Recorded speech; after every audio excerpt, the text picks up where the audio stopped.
Welcome back, guys. In this video lecture we'll be continuing infinite series. So today we'll be starting bounded sequence. So let's get started. So let's define it. A sequence that is xn is called bounded above. So let me underline this. This is a keyword. If there exists a real number m such that x of n is less than or equals to m, so where n has value 1 2 3 up to infinity. So what does this basically mean is that, so let me draw a graph. So it is minus infinity, it is real line solution, this is 0. So x of n is either less than or equals to 1, so equals to m. So let us consider value m, which is this. So according to this condition, this sequence, which is called bounded above, will have all the values of the sequence less than the value of m. So all the sequences will, the term of all sequences will lie here. So this is called bounded above when x of n is less than or equals to m. So similarly,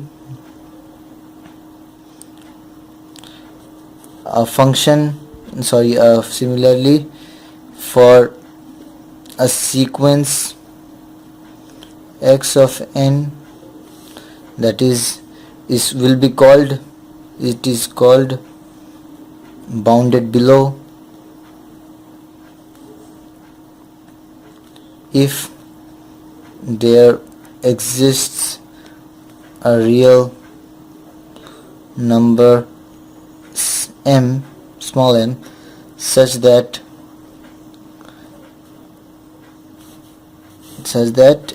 m will be less than or equals to x of n. So here m is less than or equals to n for all values of n, that is 1 2 up to infinity.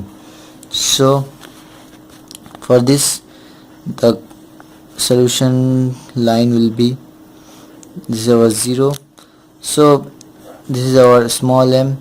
So here m has to be less than and equals to n. So all the series sequences will have value greater than m, or the minimum which can be m.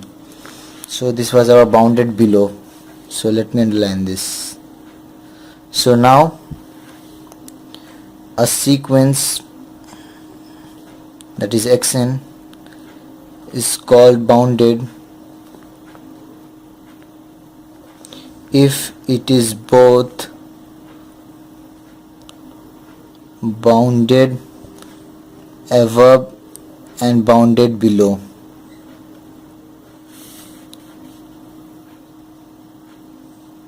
So a sequence xn will be called a bounded sequence if it is both bounded above and bounded below. So for this, so let me write here, hence a sequence xn is called bounded if there exists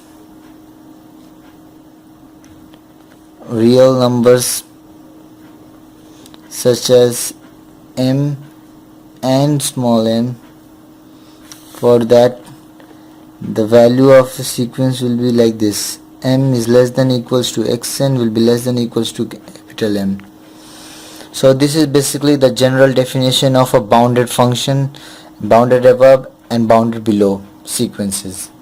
So to get a better understanding, let us take on some examples. So example number 1, suppose our sequence is like x of n is equals to 1 by n. So we have to identify which type of boundedness it is. So to do that, let us put on value like n equals to 1, like this. This will be 1, this is half, this is 1 by 3 and up to infinity. So here we can say that x of n, it will be always less than n equals to 1. So the value keeps on going decreasing. So, and at last we observe that if our gets on, our last term will be 0 when this will reach infinity. So 1 upon infinity will be 0, but that only happens when x of n is greater than 0. So we can write it very properly like this: x of n is equals to 1.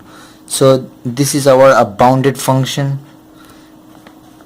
So this is our bounded function.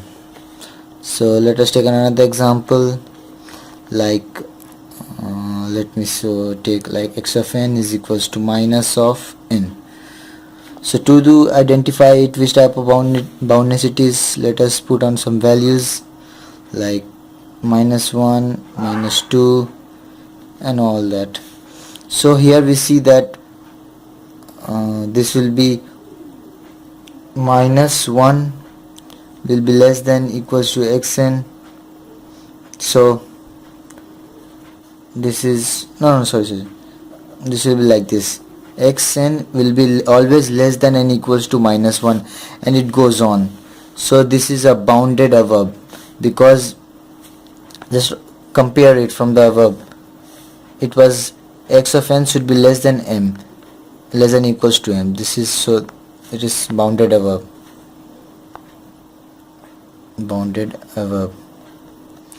and for bounded below, let me show you an example, like simply x of n is equals to n.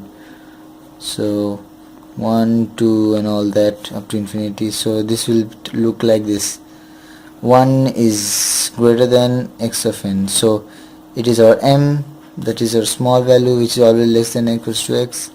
So this is bounded below.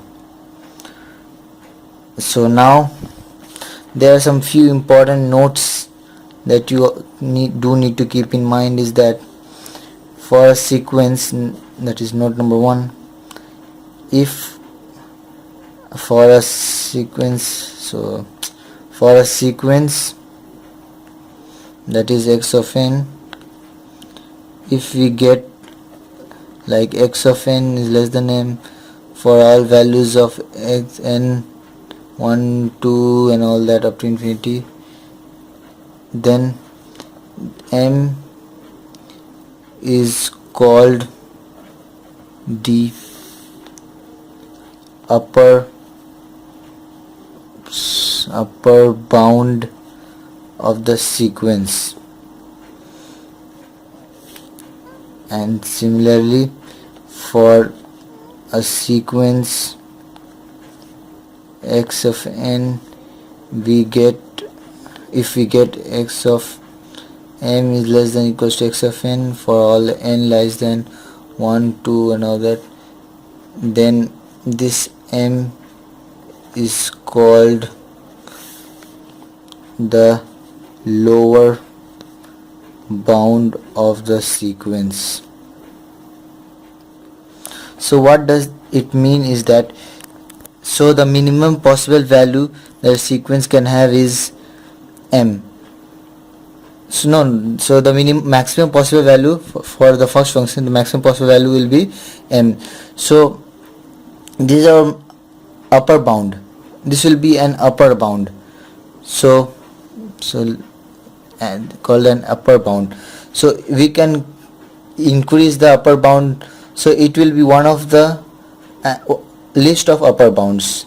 And for similarly, we can always decrease the lower bounds of a sequence by writing like this: m minus 1 will be less than x equals to 1. This will be another lower bound for the sequence xn. So similarly like that. So if you had any problems, comment below, and if you did like my video, hit the thumbs up button and subscribe to my channel for more videos. Thank you.